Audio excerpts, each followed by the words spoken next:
Hello friends, welcome to healthy living. Vitamins, आपको पता है नेचर का सबसे प्यारा गिफ्ट हमारे लिए क्या है?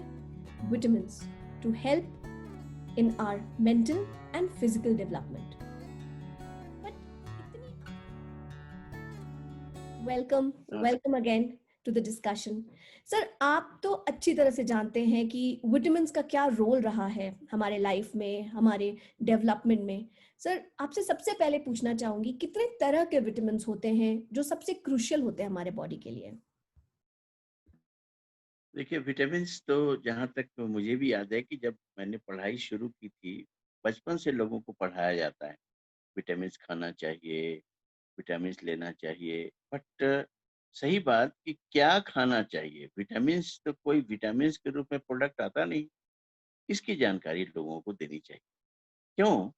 कि विटामिन्स अगर लोग लेंगे, विटामिन्स एक ऐसी चीज़ है जो हमारा शरीर नहीं बना पाता है या बहुत कम मात्रा में लेना बनाता है, और हमें उनको बाहर से सप्लीमेंट के रूप में लेने की आवश्यकता पड़ती है। और ये बहुत ही शरीर के मेंटेनेंस में, अपब्रिंगिंग में और उसके देख-रेख में, वियर एंड टियर में, बीमारियों से बचाव में, प्रतिरोधक क्षमता बढ़ाने में, स्वस्थ रहने में, एंटी एजिंग प्रॉपर्टी के रूप में, बाल का, नाखून का, चमड़ी का देखभाल इन विटामिनों के द्वारा ही होता है। सर, तो आपके इन अनुसार वो कौन से 3 विटामिन्स हैं जो सबसे ज्यादा इंपॉर्टेंट है हमारे बॉडी के लिए? डिफरेंट तरह के तो विटामिन्स हैं हमारे उपलब्ध, जिसमें सबसे इम्पोर्टेंट हम बात करेंगे तो 2 कैटेगरी में अभी बाँटे गए हैं। एक है फैट सॉल्युबल विटामिन्स, एक वाटर सॉल्युबल विटामिन्स। तो फैट सॉल्युबल विटामिन्स का एडवांटेज क्या है कि they are concentrated in the body fat, so that they live a bit longer in the body. But water soluble vitamins which we take, they are transitory. Their life in the body is less, so it needs continuous consumption. continuous replication. Means you need it to fill the bucket of vitamins very oftenly. तो सबसे पहले तो मैं बात करूंगा fat soluble vitamins, जिसमें आप सब लोग, बच्चों लोग सब जानते हैं, बचपन से आप पढ़ रही हैं। इसमें ए, डी, ई, के, आपने नाम सुना होगा। विटामिन ए तो सब जानते हैं। जी। विटामिन ए एक ऐसा चीज है जो कि आपके आंखों की रोशनी, नाइट विजन, आपके कैटरेक्ट को दूर करने का, आपके इम्यूनिटी को बढ़ाने का, चमड़ियों के जो टेक्सचर को मेंटेन करने का, ये सारा काम करती है। मुख्य काम मैं बता रहा हूँ। और ये कितनी आसानी से प्राप्त होती है? हाँ जी, बताइए। देखिए, आप गाजर खाती हैं, इसे कैरोटीन कहा जाता है, कैरट।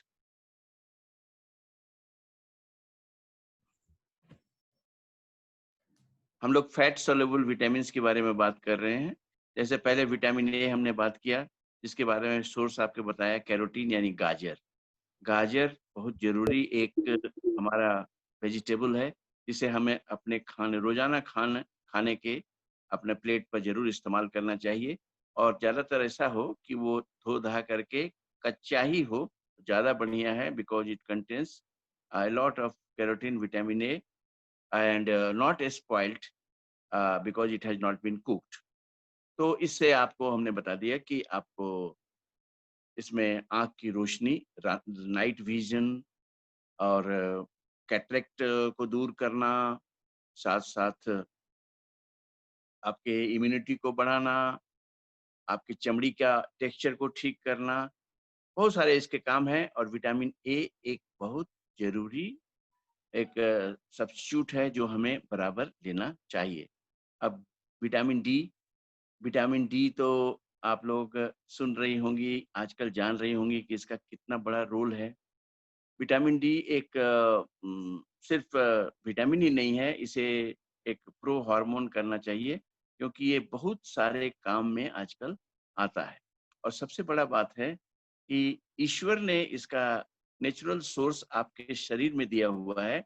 आपके चमड़ी में एक तरह का 7 डिहाइड्रो कोलेस्ट्रॉल होता है, जो सनलाइट में आने पर वो विटामिन डी 3 का सिंथेसिस शरीर के अंदर करता है। जी सर। तो सबसे सबसे जरूरी बात यह है कि सनलाइट में हमें कब और कितनी देर रहना चाहिए। तो व्हाइट स्किन और ब्लैक स्किन में थोड़ा डिफरेंस है, बिकॉज ब्लैक में मेलानिन थोड़ा ज्यादा होता है, तो सनलाइट का जो पर्कुलेशन होता है अल्ट्रावायलेट रेज का, वो थोड़ा कम होता है, और व्हाइट स्किन में ज्यादा होता है। इसलिए सनलाइट में आपको 8 से लेके 15 मिनट तक, 2 टाइम इसके लिए समय निर्धारित हुआ है, जबकि अल्ट्रावायलेट रेज अच्छे मात्रा में निकलते हैं, सुबह 11 से 12 के बीच में और शाम को 2 से 3 के बीच में। आप बस सप्ताह में 3 या 4 दिन धूप में 15 मिनट, ज्यादा से ज्यादा आप बैठ जाएं, ताकि आपकी चमड़ियों में धूप लगे और वहां पर आपको विटामिन डी 3 का सिंथेसिस आपके शरीर में हो जाए। क्योंकि विटामिन डी 3 का शरीर में होना आपको इसके साथ साथ शरीर में ये कैल्शियम की मात्रा को भी निर्धारित करता है, फास्फोरस की मात्रा को भी निर्धारित करता है, क्योंकि विटामिन डी 3 की कमी में आपको कैल्शियम एंड फास्फोरस का एब्जॉर्प्शन जो आप लेते हैं शरीर में, खाते हैं, उसमें नहीं मिल पाता है। इसीलिए vitamin D 3 has got a very very pivotal role nowadays in your life. और मैं जी बात करूंगा और बहुत सारे कितने कितने चीज हैं जिसमें आपको विटामिन डी प्राप्त हो सकते हैं। सबसे पहले तो नेचुरल सोर्स मैंने बात कर लिया, आपको बता दिया कि बस मैक्सिमम 10 to 15 मिनट्स आपको बैठना है। और ये विटामिन सबसे खूबी है कि जो आप आर्टिफिशियल सप्लीमेंट्स लेते हैं, और ये जो नेचुरल सप्लीमेंट्स है, नेचुरल सप्लीमेंट्स आपके शरीर में लंबे दिनों तक रहता है then the artificial supplements what you take. जी। That where from you take from the tablets vitamin D3, hmm. you take either in the milk, you take egg yolk, you take in a certain fortified beverages, fortified foods जो मिलते हैं, आपके milk में मिलते हैं, sir आपके sir सबसे हाँ, ज्यादा विटामिन डी आफ्टर सनलाइट कौन से खाद्य पदार्थ में सबसे ज्यादा मात्रा विटामिन डी की होती है? Egg yolk। उसके जो अंदर येलो वाली जो योक होती है उसमें। सर हाँ, उसमें कितना एग योक अब डेली रेप्लेनिशमेंट के लिए जरूरी होता है देखिए, विटामिन डी का? एक एक एग yolk काफी है, लेकिन अब egg yolk is a full of cholesterol as you know. So जी it is a double-edged sword. It gives you vitamin D, but at the same time, the hypercholesteremic patients should avoid taking this. लेकिन so far as children are concerned, बच्चे जो हैं, बच्चे में ये भी देखा गया है कि ऑस्ट्रेलियन का ये रीडिंग है, स्टडीज है, कि जो बच्चों को 4 से 5 महीने के अंतराल पर शुरू में ही 4 महीने से 5 महीने के एज में उनको अंडा देना शुरू कर दिया, उनमें फूड एलर्जीज कम होते हैं। लेकिन जो आदमी 6 महीना, जो बच्चे 6 महीना के बाद लेना शुरू किए अंडा, उनमें ज्यादा फूड एलर्जीज होते हैं। तो विटामिन डी का रोल इम्यूनिटी में भी है, इम्यूनिटी बूस्टर्स है, और इम्यूनिटी को रेगुलेट भी करते हैं। जितना एलर्जी कंडीशंस है, विटामिन डी लेने से वो निश्चित रूप से कम होता है, क्योंकि उसके साथ विटामिन डी एंड कैल्शियम यदि आप लेंगे तो एलर्जी आपकी कम होगी, इम्यूनिटी ये बढ़ाएगी। कैल्शियम और विटामिन डी मिलके आपके बोन, टिथ को मजबूत करेंगे, जी आपके सीएनएस को ये सपोर्ट प्रदान करते हैं, आपके कार्डियोवास्कुलर सिस्टम को ये सपोर्ट प्रदान करते हैं। विटामिन डी डेफिशिएंसी में देखा गया है कि हार्डनिंग ऑफ आर्टरीज हो जाता है, so that blood pressure goes high. So pregnant ladies are also advised to take a lot of vitamin D so that the cardiovascular system is okay, working well. 10 minute It धूप also का solve कर देगा ये problem sir? it also changes the mood of the person. Vitamin D deficiency जो है वो आदमी का मूड भी अल्टर कर देता है, ठीक है। तो इस तरह से विटामिन डी कैंसर्स में भी बहुत बचाता है। आपके प्रोस्टेट के कैंसर्स में ये प्रोटेक्टिव रोल है, ब्रेस्ट कैंसर्स में इसका प्रोटेक्शन होता है इससे। So this vitamin D is a I think boon which is you have received human beings from God to save your health and have a long life, healthy life. इस तरह से अब दूसरी बात, अब अंडा जो खाते हैं उसमें भी सवाल उठता है कि किन मुर्गियों का अंडा खाना चाहिए, फार्म वाले का कि बाहर वाले का। इसमें भी अध्ययन हुआ है। इसमें पाया गया है कि वे मुर्गी जो बाहर रहते हैं उनके अंडों में जो विटामिन डी योग में मिलता है वो ज्यादा मात्रा में मिलता है और वो ज्यादा दिन तक रहता भी है। अच्छा। और जो फॉर्म वाले हैं जो घर में रहते हैं, बंद रहते हैं, डार्क में रहते हैं, उनमें वो कम होती है, 5 गुना कम हो जाती है विटामिन डी की मात्रा। सही बात है। आगे, थैंक सर यू। अभी तक आपने ए बताया, डी बताया, और कौन सी वो विटामिन है हाँ, जो हमारे बॉडी के लिए बहुत क्रिटिकल है? मैं अभी फैट सोल्यूबल की बात कर रहा हूँ। फैट सोल्यूबल विटामिन ई है। E is a very important vitamin for metabolism, energy and your longevity and repair process, skin texture. आप देखती होंगे बाजार में विटामिन ए के टैबलेट मिलते हैं, विटामिन ए युक्त स्किन क्रीम मिलता है जी, बालों स्किन के लिए लगाने के लिए बोलते हैं विटामिन ई बहुत अच्छा होता है। की जरूरत है। लेकिन आप सिर्फ सिर्फ हरी सब्जियां बॉइल्ड कुकिंग में विटामिन का लॉस होता है। स्पाइनेच, पालकी साग, पालक का साग इत्यादि आप जो ले तो विटामिन ई प्रचुर मात्रा में मिलता है, सप्लीमेंट लेने की जरूरत नहीं होगी। के एक ऐसा विटामिन है के जिसको जो का लीवर में सिंथेसिस होता है, लीवर उसको बनाता है।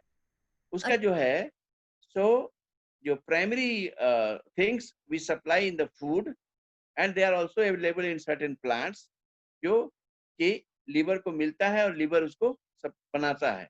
तो विटामिन के का काम है कि कोगुलेशन, ब्लड को जमने में प्रक्रिया में मदद करता है। इसको भी उतना ही आवश्यक समझना चाहिए। विटामिन के की कमी से ब्लीडिंग टेंडेंसी हो जाती है। सर तो विटामिन के को बढ़ाने के लिए या उसका प्रोडक्शन को बढ़ाने के लिए क्या खाना चाहिए? विटामिन के एक बहुत लकी बात है कि आपके यहाँ स्टोर्ड रहता है और आपका लीवर का फंक्शनिंग बहुत जरूरी होना चाहिए।